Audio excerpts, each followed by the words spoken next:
nature of fear goes something like this. All people are afraid. Being afraid is a very normal, healthy thing. If an individual were not afraid, I would have to send them to a psychiatrist to find out what was wrong. Nature gave us fear in order to survive. And of course, fear is our best friend. Without fear, we would all die. We'd do something foolish or stupid, which would cause our death or being crippled. Fear is something which has to be controlled. I always compare it to fire. Fear, like fire, must be controlled. And once it gets out of control, like fire, it can destroy everything around you. Not only the individual, but everything around you. But once you control fear like fire, you could make it work for you. Without fire, we wouldn't have the civilization we now recognize. The fighter who controls his fear can now function in a manner far over and beyond anything he was capable of before.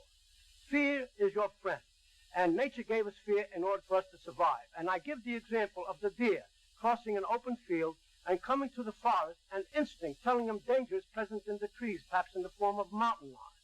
At that moment, the adrenal gland injects adrenaline into the bloodstream, the heart beats faster, enabling the deer to perform an extraordinary feat of agility, sufficient to get out of the immediate danger. Now, we, as human beings, in my opinion, retain these qualities, though they're somewhat dormant because we live in a civilized atmosphere. But nevertheless, faced with a situation that intuition tells us danger is present, these natural assets that nature gave us to survive come to the surface. And if we don't panic, if we maintain a discipline and a control of them, we can use them. And they not only will help us survive the particular incident, but continued success will give us a confidence that is so strong and a foundation so powerful that in time you can get to overcome almost anything.